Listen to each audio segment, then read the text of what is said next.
नमस्कार प्रिय विद्यार्थियों।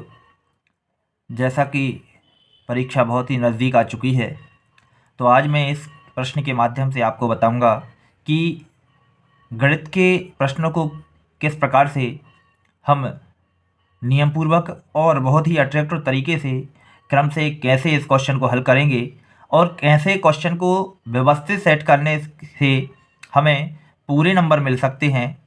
इसलिए इस क्वेश्चन को आप देखें, तरीका समझें और कोशिश करें कि हमें इसी तरीके के सभी प्रश्न करने हैं, जिससे आपको बहुत ही अच्छे मार्क्स मिलेंगे।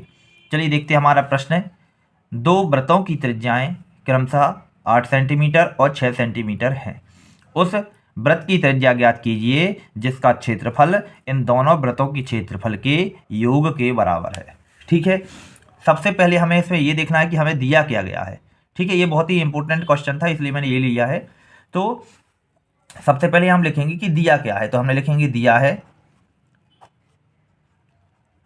दिया है और इसको व्यवस्थित यहाँ अंडरलाइन भी कर देंगे। ठीक है, दिया है, क्या दिया गया है, तो हमें दिया गया है दो वृत्तों की त्रिज्याएं, दो वृत्तों की त्रिज्याएं।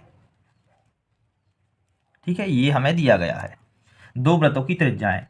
तो क्या दिया गया है इसमें, तो हम यहाँ ले लेंगे पहले वृत्त की त्रिज्या, पहले वृत्त की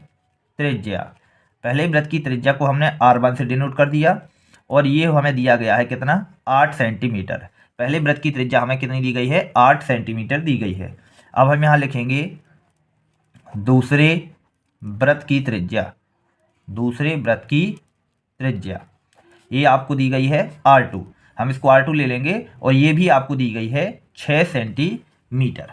ठीक है, अब हम यहाँ देखते हैं कि इसमें हमें देखिए एक और वृत्त निकालना है, उस वृत्त की त्रिज्या ज्ञात की, मतलब एक और वृत्त है जिसका क्षेत्रफल इन दोनों के क्षेत्रफलों के योग के बराबर है। तो इसलिए हम यहाँ पहले से ही ले लेते हैं।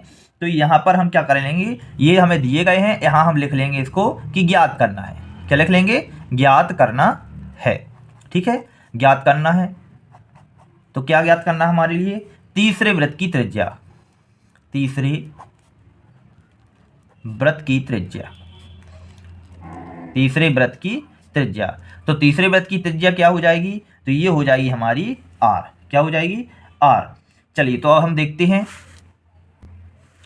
जब हम इतना लिख लेंगे तब हम क्या लिखेंगे, पहले वृत्त का क्षेत्रफल। इसलिए पहले वृत्त का क्षेत्रफल, पहले वृत्त का क्षेत्रफल कितना हो जाएगा, तो पहले वृत्त का क्षेत्रफल हो जाएगा पाई r1 का वर्ग, तो पाई का हमें मान नहीं रखना है, पाई r1 का मान हमारे पास दिया गया है कितना, 8, इसका वर्ग कर देंगे तो यहाँ पर हमारा आ जाएगा, 8 का वर्ग होता है 64 अर्थात 64, तो 64 पाई हमारे पास ये आ जाएगा। ठीक है, ये पहले वृत्त का क्षेत्रफल है। ठीक इसी प्रकार हम दूसरे वृत्त का क्षेत्रफल भी ले लेंगे, तो यहाँ लिखेंगे दूसरे वृत्त का क्षेत्रफल। ठीक है, दूसरे वृत्त का क्षेत्रफल भी ले लेंगे तो क्या हो जाएगा, पाई r2 का वर्ग, तो पाई यहाँ रखेंगे और यहाँ पर r2 का मान कितना है, 6, इसका वर्ग कर देंगे। ठीक है, तो कितना हो जाएगा, ये हो जाएगा 6 का वर्ग हो जाएगा 36, मतलब 36 पाई। ठीक है, ये हो जाएगा 36 पाई। तो ये हमारे क्षेत्रफल निकल आएंगे। अब हम क्या करेंगे, तीसरे वृत्त का क्षेत्रफल, तीसरे वृत्त का क्षेत्रफल क्या हो जाएगा, पाई r का वर्ग। ठीक है, पाई r का वर्ग, ये तीसरे वृत्त का क्षेत्रफल हो जाएगा। अब हम क्या लिखेंगे यहाँ पर, प्रश्नानुसार। प्रश्न में कहा गया है जो तीसरे वृत्त का क्षेत्रफल है, इन दोनों का योग से त्रिज्या बनी होगी, तो क्या हो जाएगा, यहाँ पर आ जाएगा 64, 64 पाई प्लस 36 पाई, तो इसका जो क्षेत्रफल है इन दोनों के क्षेत्रफल के योग के बराबर है। ठीक है, तो हम यहाँ पर लिख लेंगे। फिर यहाँ पर कितना आ जाएगा, पाई r वर्ग, इनको हम जोड़ लेंगे, कितना हो जाएगा, ये हो जाएगा 100 पाई। कितना हो जाएगा, 100 पाई। पाई से पाई क्या हो जाएगा, कैंसिल हो जाएगा। ठीक है, अब हमारे पास क्या बचा, पाई से पाई तो कैंसिल हो गया, क्या बचा, r वर्ग बराबर 100। तो यहाँ हम r का मान कैसे निकालेंगे, r बराबर हो जाएगा √100। तो r का मान निकल आएगा यहाँ पर 10। ठीक है, तो यहाँ हम लिखेंगे कि अतः उस वृत्त की त्रिज्या, अतः उस वृत्त की त्रिज्या कितनी, सॉरी 10 सेंटीमीटर है, यहाँ सेंटीमीटर में आएगी ये, 10 सेंटीमीटर है, जिसका क्षेत्रफल दोनों